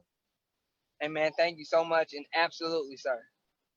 Thank you. Al, thanks so much for joining us on Jazz Cabbage Cafe. Jamie, did you have anything else? Yeah, Al, I'm going to be in touch, man. I'd be happy to hit the neighborhood that I'm in with your materials. I'll definitely donate a little bit, maybe via the fundraiser that's coming up, and help get some attention to that. And you have my support. I truly appreciate you. Greg Pulowski told me to tell everybody on the call hello. Oh, I love Greg. Everybody does. He's a great guy. Yeah. Thank I you so much. remember. That's Greg. awesome. All right, Al Williams from Michigan.com. Thank you so much, Thanks, Al Al. Williams, candidate for State House Representative from District 3 in Detroit. We appreciate your time today. Very nice. It kind of seems like Thank he's. you. Thank you so much. Thanks, man. Kinda All right. Bye bye. I want to say he's been on Medical Mondays before, Roach. It's possible. What's the Free the Weed dude's name? I forget his name. Richard Clement. Richard Clement. I want to Richard say Clement. Richard brought him in one day. Al, have you been on a program called Medical sure Mondays? did. Yeah. Yeah. Right. Yeah, I thought so. I surely have. Yeah. That's what's up, man. Yeah. Well, See, you didn't come Yeah. Confirming that we have a Thank you. quality Really guest here. recognize Yeah. you. yeah. You're looking all Hey, man, executive in I'm- the picture. I'm with you guys all the way. Hey man, I truly appreciate the time. Thank you very much. And Jamie, I really can't wait to knock on doors with you, brother. Just get in Yep. contact with me. Let's do it, man. Talk to you Thank soon. All right. Bye bye. Yep. Thanks, man. Bye-bye.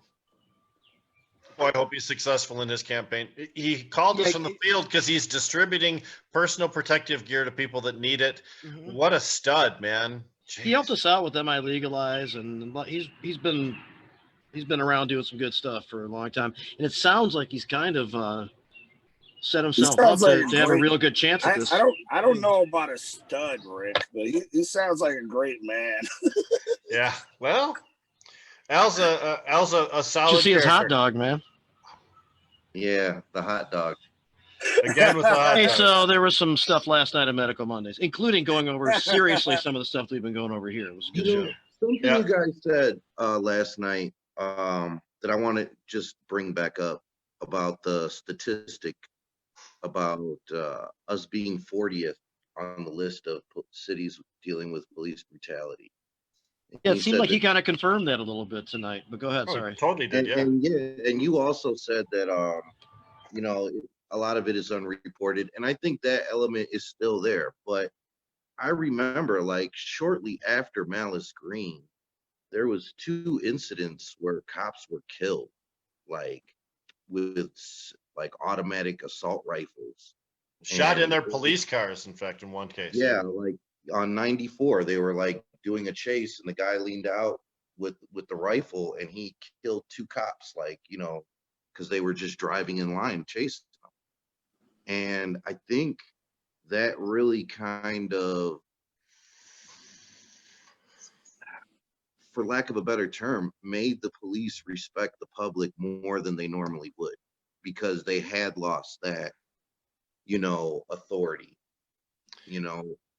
Here's one thing about the Malice Green time. They weren't as militarized then as they are now. So they knew that numerically and from a weapon standpoint, the citizenry outgunned them. I don't believe they have that fear anymore, Roach. No. I mean, what Exactly. what police officers need to realize too is, you know, there's a lot of inner city people, not only Black people, but people like myself that have straight up PTSD from the police. Yeah. You know, they pull behind me. My blood pressure's through the fucking roof. You know what I mean? Like, you shouldn't have to feel like that. Aren't most people? Seems like today's conversation, we've had some variations on where we are with some things, but everybody agrees that what's going on now is a broken system. It's led to a lot of these major issues, tragedies. And Yeah. then we've had a long series of broken promises from government, and that it seems like historically the only way we get the attention of the mainstream America is to have protests like this. And since the but in this government's case, not other getting us- the government's not giving us what we need in order to stand down, so we're not standing down. but for sure now, I mean, not even comparing it to other times in the '67 riots and all that kind of stuff. I think just most people at large, no matter what fact, you know, what demographic they happen to come from, I think we have a good majority that says we got to change all this shit, and we can communicate quickly through methods just like this. And there might be, I mean, I want to hope for some change that really comes out of all the stuff that's going on right now. Maybe finally, maybe heading in that Yeah. direction. You know what elected officials see these protests? You know what they see? A whole lot of voters. a whole lot of adults there that can cast a ballot in the election. And if those people choose to either not cast a ballot or to cast a ballot for the opposite party, they know that they stand a chance of losing it. 2020 is up in the air. It would behoove legislators and lawmakers so much to try to appeal to the issues that we're expressing, and they would win voters. That's the way the game plays, right? They're supposed to want us and Well, our support. You to know, me, Trump like is supposed to be doing some kind of speech. And, you know, I've gotten a couple messages from people just saying, don't watch it live. If you're going to watch it after the fact, because you're giving that motherfucker ratings. They use all those numbers to say, oh, these are all the people who are backing me. You know what I mean? It's crazy how they use numbers against us. Yep. Smart people that can spin things, spin doctors as they're referred to. You can take any negative and make it a positive if you just look at it from a particular perspective. I know that we're getting to be about 20 minutes to the end of the show. We're doing pretty good. Jamie, did you have other topics that you wanted to get on to? Because, I mean, I love talking about this, but I don't know what we'd tell our viewers we were going to hit today. Well, this and as candidates, we've kind of covered most of that ground, but I also was hoping to be able to play the news. I was just trying to do it again. I have no idea why I have no direct, obvious way of doing it. So I'm frustrated from that because I would like to go over some of that stuff. There's some interesting shit going on. Broadcast, create it. Yeah, he did it on Saturday. Yeah, I think you should just do that. Improvise and do that. Al Williams was able to do it, Jamie. Come on now. He did. He was. First, not that you. does not mean anything. I'm sorry. I'm just messing with you, man. Yeah, but it's the end of the show. I'm a little weird. It doesn't help me out. Jamie's about to drive up to Flint and beat racing. Oh, I'll cough on you. I'll cough all over you. I do feel relatively weak for not being able to do this, to be honest with you. Everybody's like, yeah, don't worry about it. Just do it. Simple. It's right there. Don't worry about it. Yeah. I don't know. I guess we'll just keep talking, man. But I really feel that unless we come up with some way to incentivize good cop behavior, like, you know, a low incident gets you. Bro, that's so fucked up, though. That is so fucked up. Oh, yeah, what? At the end of the year, if you haven't killed anybody, you get a fucking bonus? Yeah. What kind of shit is that? Wait a minute. How do you get McDonald's to bring back the McRib? How do you get McDonald's to bring back Szechuan sauce? Because people demand it and they can make money. Demanding It's a capitalist society. That's why people are unheard, because you're not making money for them. The last Thursday and this coming up Thursday on Planet Green Trees, which is 8 to 10 Planet Green Trees TV, Jim and Michael were both discussing police having being individually accountable, having to have some type of individual insurance for themselves and their actions, and see if that would alter behavior. You know, I think when people don't think there's a consequence, they just do whatever the hell they want. No, yeah, especially when the unions fucking back these motherfuckers and keep them in place. Yep. Or get them promoted. That's the thing that pisses me off most of all. All these killers and murderers getting promotions and becoming sergeants and, you know, so on and so forth. And they cover it, and that's how they make money. It's a business. Yeah. It's a business and it's a culture. It's a mentality. It's all of these things. That's why it's so hard to crack. Yeah, you know, Steve Miller discusses that. Obviously, he's a retired detective. He was retired from Canton So Police. glad he's not a cop anymore, because I'd be so frightened for Well, him. he talks about the generations of inherent racism and teaching the next generation of cops and next generation, and how just embedded that whole stuff, that whole shit is. Oh, on Planet Green Trees? He has talked about it on Planet Green Trees. Yeah. I've Yeah. seen him on there a couple times. Yep. He's usually a weekly guest, a former police detective, now a member of Law Enforcement Action Partnership, which is a national organization of former police and prosecutors who support ending the war on drugs, war on all drugs. So How he managed to break free, I don't know, because he just has. He doesn't have any of this craziness in his head. But he said it was culture. Everybody did. It was Yeah, all. it is. Right. Oh, he And then- testified in front of the legislature some pretty intense shit. Like they were told go find some black guy walking around and utilize him as the basis to try to get to a further investigation to eventually get to an arrest, which gives them all types of brownie points and shit. And the same shit that we all know happens. He actually was saying. Yeah. He said at the end of my shift, if I didn't have enough arrests, then I had to cruise down to the poor areas of town. He said, which meant the mostly black areas of town, and I had to look for somebody doing something wrong because I needed to make that quota, and I went to the easiest place to get one. Yeah, he went to that big apartment complex in Canton because he was a Canton cop. They call it Little Saigon, and that's where they would just harass the residents in there. And I mean, these are just low-income people trying to, get by every day and being constantly. I don't know if it's still going on, but when I used to area, that was the big thing out there.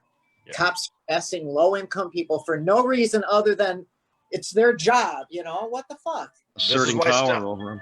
Why stop and frisk?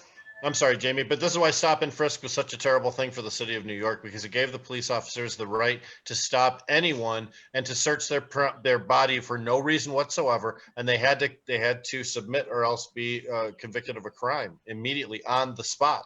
So it allowed them to victimize people and selectively victimize African Americans, Latinos. I just want to point out that Jim has not come back, which means he's had enough time to unpack that mattress. Oh, yeah. And break it in right and left hand by now. Do the mattress dance right now. Comes back with the report on that before the end of the show or not. I got new furniture that's supposed to be coming. It's supposed to be here 5 weeks ago. It hasn't shown up yet. Would you announce it? Come on, make a big deal about it, and then say, "Now I'm going to leave everybody because I'm going to go deal with all my new shit."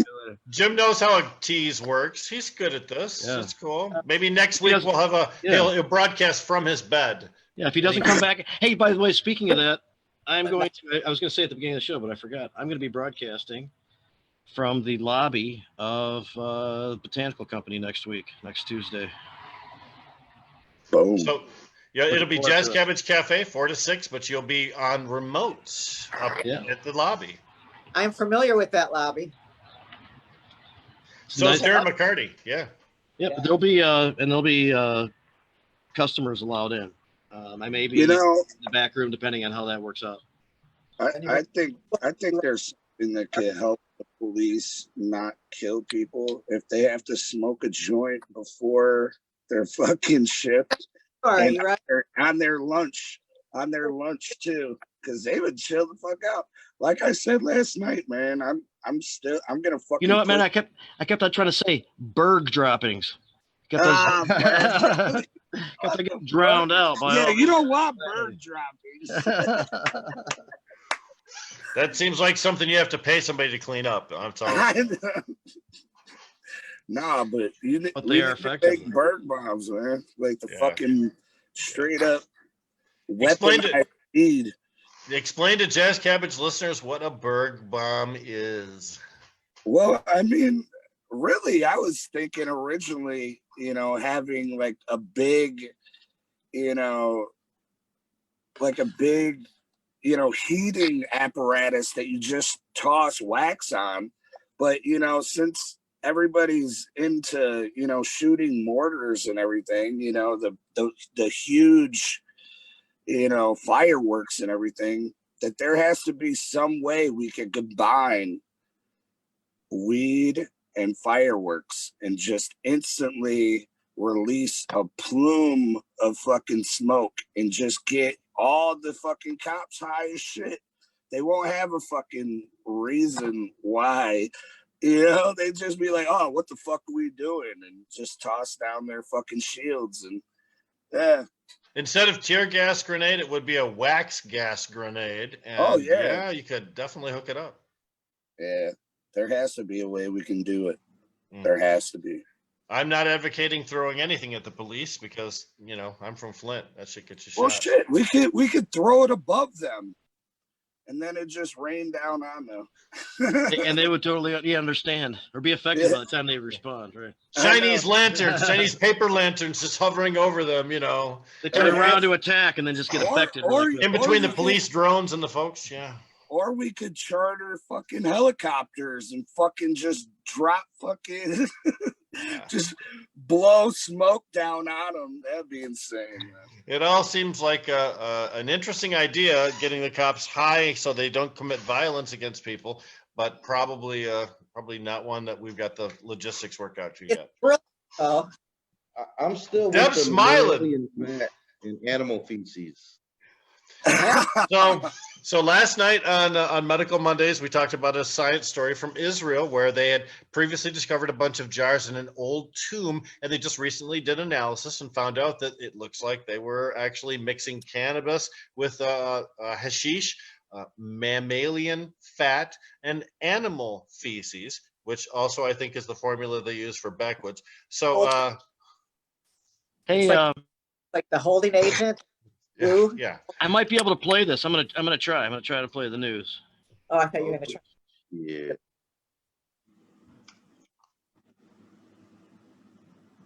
I believe in you, Jamie. Share screen. No, I'm rescinding. Hey, look, you just got to keep going. Next week we'll have it mastered. All right. You got a whole week to work on it now, Jamie. Yeah. Yep. Now there's an obligation for you to actually learn something in the next 7 days. Say there's always a 3 to 4 week, buffer on Medical Mondays when we try new things. When we started up the Zoom, we were having problems. When we started up the Sling, we were having problems. So I'm told this is so easy, and the misfire that I'm participating in and am guilty of is as easy as like unmuting your mic or something. Hey, Jamie, is there a woman in the house that you could potentially talk to about this? Is there a female somewhere around that might be able to help you with this problem? Because I have a feeling that would solve it for you. Deborah Young, what do you think about that? That is so true. That is so true. Go get Christine. She'll show you exactly what you need to do, and you'll have it all fixed by next week. But I'll Jamie's, probably actually talk about it with Miss Michigan. Jamie's defense, it took Derek like 3 or 4 weeks to figure it out. Remember, he kept trying to play and it wouldn't play too. See, I'm defending your ass here. Well, so was Berg kind of in a way too, and he was saying like every new thing. I was trying. Yeah, man. No, you great job, man. Great job. Better. Yeah, I just gotta be truthful. That's all. I was trying, Jamie. I believe in you, man. I was made to feel like shit by others. That's kind of what I was trying. pointing out. I'm trying. Don't feel like shit. But I feel better from the support from you guys. Berg and Deborah specifically. Man. You can do this. And Roach. Yep. Oh no, Roach is guilty of filing on also. No. All right. So He's guilty. No, he's supporting me. Okay. Just supported. Right. Yes, we believe Well, in you, what Jamie. happened? What happened? What's the high points of the news live that you reported on Saturday on a great video, which everybody should go check out? In fact, let's see. I might have the news right here. Nope, I don't. How about the governor lifting some of the restrictions? Yep, there was that. Let's see. More cannabis has been destroyed than harvested in Michigan's medical marijuana system. 209,000 cannabis plants have been harvested in Michigan since the beginning of the medical era in 2018. But 250-some thousand cannabis plants have been listed as destroyed through the metric system. Oh, you don't have to destroy those anymore. You save those to blow smoke at the cops with. You don't have to destroy. You can imagine 250,000 plants as a backup for that program. That would have been awesome. Come on, Jamie. Jamie's got it working. I see Rick's face doing the news. Yeah. Yep. That's not me. No. What a sexy. That's somebody. That's Berg. Berg's got it. See, look We at need Berg. to develop like Vicks and cannabis and make like this mentholated goo and just throw it on the cops, and then it'll just absorb into their like sinus membrane. Rub it in there.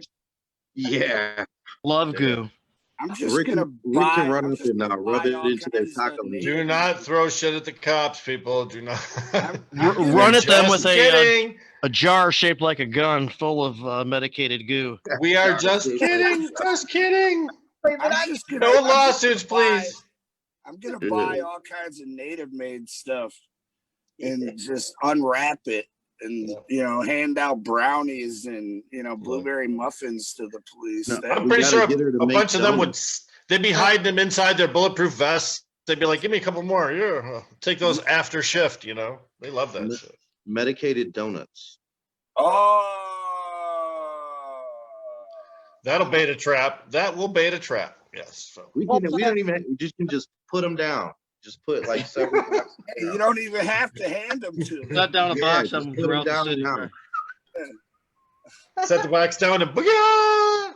Get the fuck out. Right. Yep. Okay, The see, drone now we're not follows doing you. Anything? We're not doing any. We're just putting boxes That's right. down Yep.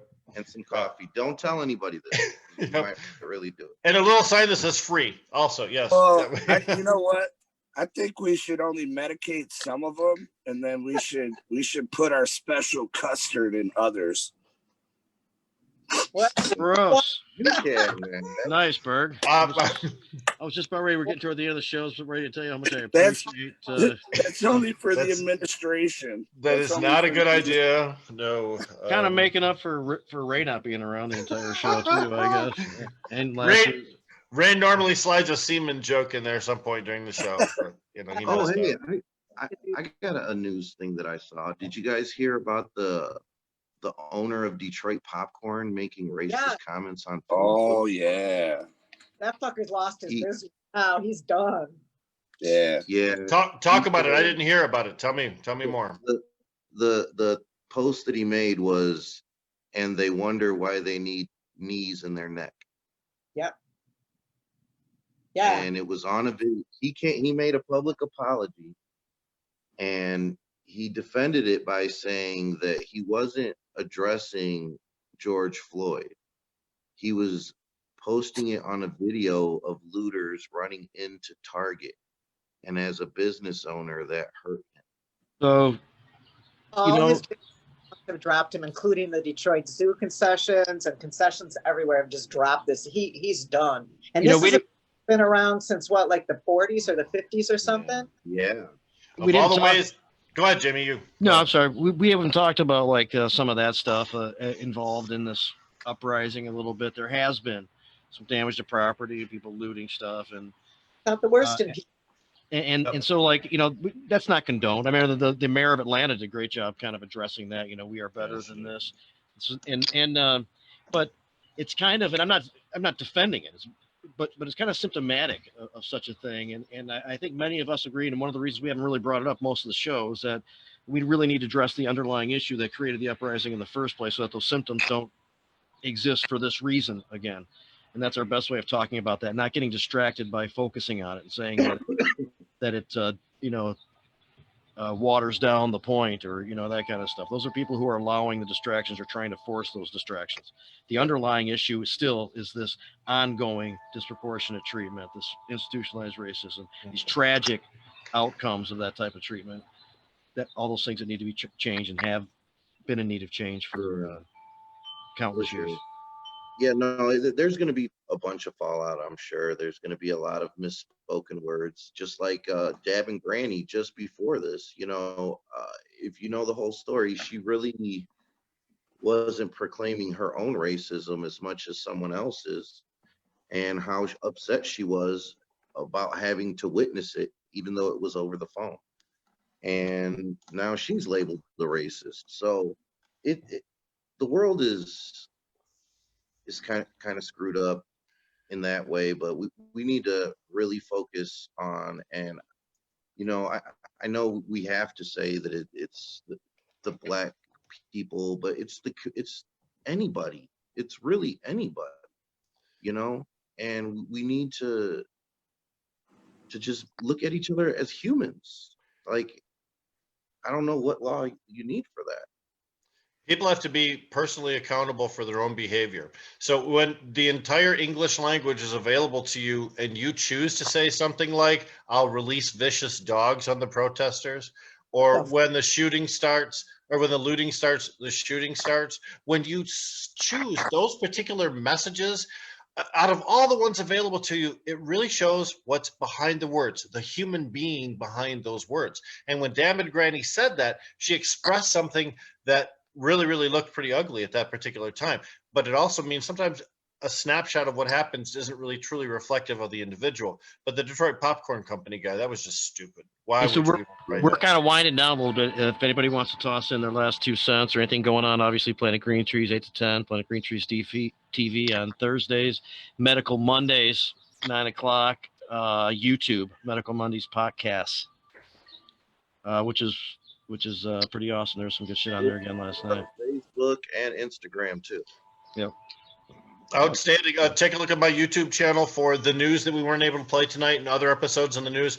Also, that's where you'll find all of the individual smaller segments from the Digital Hash Bash, many of our previous episodes of Jazz Cabbage Cafe, and just tons of other stuff. All right. Awesome. I believe we are out of here. Jamie, you still with us? Doesn't look like it. Jamie has disconnected himself, yet it still says we're live on Facebook. So at this point, we can fuck around. Jamie gets in trouble if we do bad stuff. It's like when the teacher steps You know out. what? Fuck that guy, Jamie. He was too busy to stick around.